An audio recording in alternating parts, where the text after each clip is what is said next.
Most people know that a majority of the wealthiest people are building their wealth through real estate.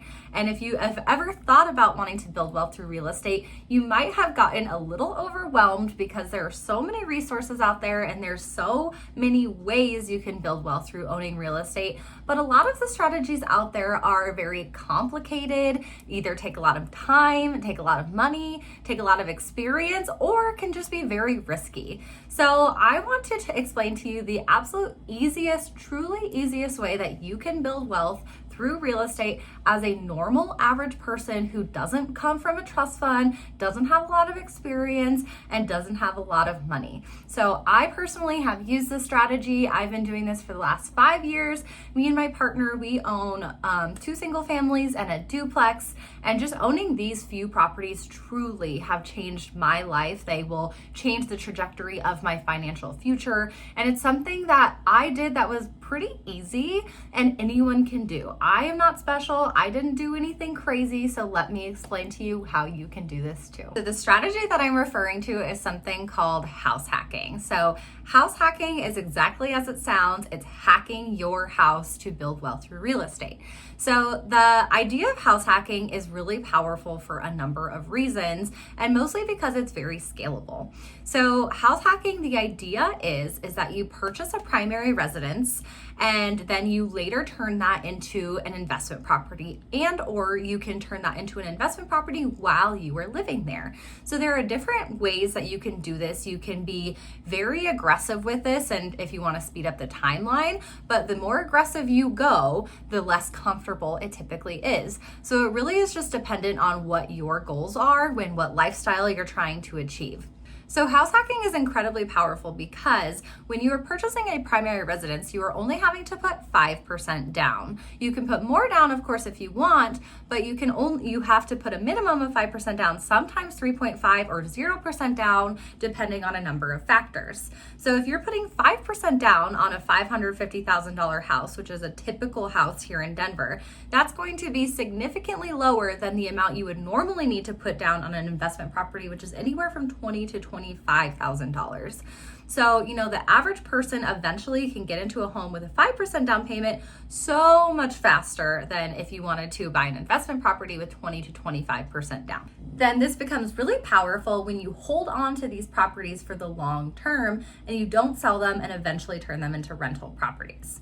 So there is a variety of ways that you can house hack. So I'm going to start with the most aggressive and end with the least aggressive way that you can house hack. So the most aggressive is a strategy called rent by the room. So this is where you buy property, you live in one of the rooms, and you rent out all the other rooms. So when I bought my first house, this is the strategy I implemented. I lived in the smallest bedroom in the basement, rented out all the other bedrooms to friends or people I found on Facebook, and I ended up living for free, and I was actually getting extra money from all of my tenants that covered my mortgage, and I was setting aside to buy my next property. So that was incredibly, incredibly lucrative, but not the most comfortable. I did have a lot of roommates, so that isn't for everybody. However, it really expedited my process. So the next strategy is a multifamily or a faux multifamily property. So this could mean you buy a duplex, triplex, quadplex, live in one unit, and then rent out the others. So this is a little less aggressive because you still have your own space, you have your own unit, but you're still getting passive income from other units. So multifamily properties are very expensive, especially here in Denver. Sometimes the numbers don't always make sense. So another workaround for this is buying a property that you can essentially make into a faux duplex, faux triplex, whatever you want to do. So for example, we have bought a property where we have a basement with a separate entrance. We added a kitchen, and now we rent out our basement to tenants, and we live in the upstairs unit. So this is great because they are covering half of our mortgage, but we all have our own space. They have their own entrance, they have their own kitchen, bathroom, everything. So unless we're in the backyard together, I never see my downstairs tenants. That's a strategy that I would say is more like middle ground, where, you know, it's definitely a little bit more comfortable, but you're still getting the help of tenants to pay off your mortgage. So I mentioned that my tenants are paying about 50% of my mortgage. So instead of just spending that money, I'm putting that money into a savings account every single month that I'm then using to save for my future property. So my tenants really are buying me my next property, which is incredible. I also have friends that have gotten really creative with this. So for example, they have a large primary bedroom that has its own bathroom and kind of like living area.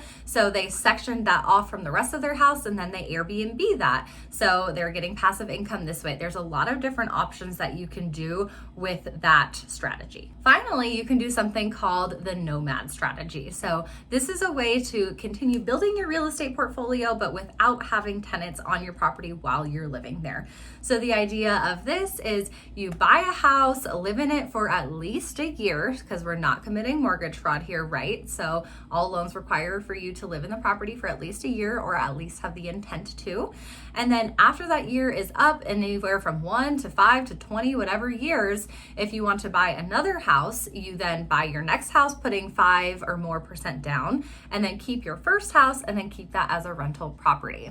So something really important to keep in mind with this strategy, but with all of these strategies, is to ensure that when you're buying that property, that it makes sense not only for you to live in it, but also as a future rental property. So you want to make sure that it's achieving your goals that you want to achieve. So for me personally, I'm looking for both something that will appreciate, but also at least cash flow a little bit. Cash flow is a little bit difficult in this day and age with high rates and high prices. But I want something where the rents will at least cover the mortgage, and then some to at least cover my management expenses and to cover, you know, repairs and things like that. Plus a little cash flow is always a bonus. So just by doing this for the last few years, me and my partner, we own about $2.3 million in real estate. We've gained about $600,000 to $700,000 in equity, and we've been essentially living for free for the last 4 years. So we've been saving all of that money, and that's how we're able to purchase more properties so quickly. So you can see why this strategy is so incredibly powerful. And this isn't, you know, us flipping properties or wholesaling or doing all of these strategies that are great, but a lot more time consuming and difficult. So if you are just kind of like an average person who wants to build wealth through real estate, but you don't want real estate investing to be your full-time job, this might be an incredible way for you to get in the game and start investing in real estate. So if you want a house hack in Denver, I have helped tons and tons of clients house hack in Denver. And if you want to house hack somewhere else, I have a great referral network of other agents that I highly recommend. So reach out and I'm happy to connect you with myself or another agent to get you on your house hacking journey.